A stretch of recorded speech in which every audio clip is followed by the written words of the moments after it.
Mahallalarda ishsizlik va kambag'allikni qisqartirish, ehtiyojmand oilalarni qo'llab-quvvatlash hamda aholi muammolarini manzilli hal etish bugungi kunning muhim vazifalaridan. Shu maqsadda O'zbekiston Respublikasi Oliy Majlisi Senati ishchi guruhi tumanlarda mahalla yettiligi faoliyatini yangicha tashkil etish borasidagi ishlarni o'rganmoqda. Monitoring va o'rganishlarning navbatdagi manzili Tuproqqal'a va Bog'ot tumanlari bo'ldi. Tafsilotlar muxbirimiz lavhasida.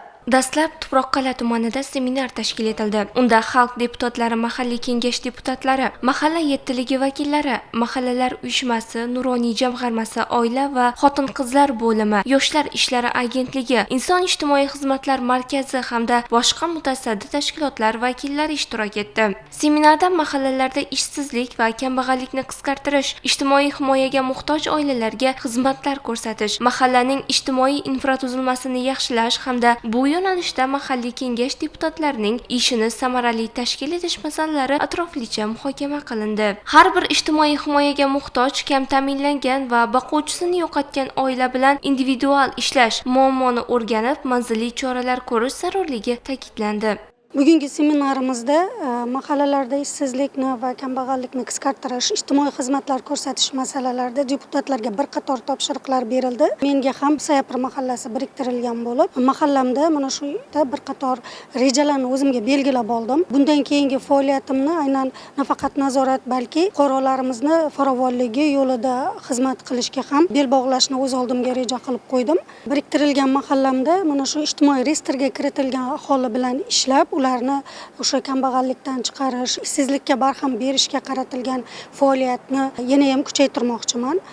Shundan so'ng ishchi guruh Tuproqqal'a tumanining Sharlovuk mahallasida istiqomat qiluvchi birinchi guruh nogironi Ravshan Sobirov xonadonida bo'ldi. Uning yashash sharoiti va faoliyati o'rganildi. Bugungi kunda Ravshan aka yetikdo'zlik bilan shug'ullanib, o'z mehnati orqali ro'zg'origa daromad kiritmoqda. Bir guruh nogironman to'ytamasdan mahallamizni aholini oyoq kiyimlarini ta'minlab tikib berib o'tiribman. Bu orqali daromad menga turibdi. Tikish mashinasini berildi. Mahallaning sho'ralarini tez kelib aholidan so'rab turadilar. Rahmat.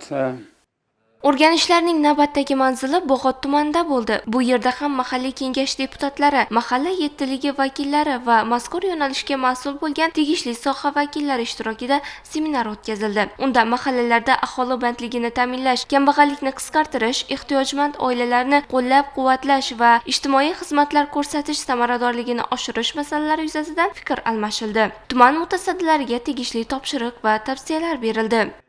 Prezidentimizning Xorazm viloyatiga tashrifi davomida viloyatda 81 ming kishini kambag'allikdan chiqarish hamda 39 ming ishsiz fuqarolarni bandligini ta'minlash, yil yakuniga qadar viloyatni mana shu kambag'allik, ishsizlikdan xoli hududga aylantirish vazifalari belgilangan edi. Mana shu maqsadda Senat tomonidan mahallada ishsizlik, kambag'allikni qisqartirish, ushbu toifaga kiradigan oilalarga ijtimoiy xizmatlar ko'rsatish hamda mahallaning ijtimoiy infratuzilmasini yaxshilash bo'yicha mahalliy kengash deputatlarining ishini tashkil qilish bo'yicha vazifalar belgilab berildi. Yangi tizim ishlab chiqildi. Mazkur tizim asosida har bir deputat o'zi saylangan okrugdagi mahallalarda mahalla yettiligi hamda jamoat tashkiloti vakillari bilan birgalikda belgilangan vazifalarni ijrosi ustidan nazoratni amalga oshiradi hamda shu bilan birga mavjud muammolarni aniqlash hamda ularni hal etishda ijro hokimiyati organlariga amaliy yordam ko'rsatish hamda natijalarni kuzatib borish ham mana shu vazifalarning ichida ko'zda tutilgan hamda nazarda tutilgan. Olib borilayotgan ishlar har haftada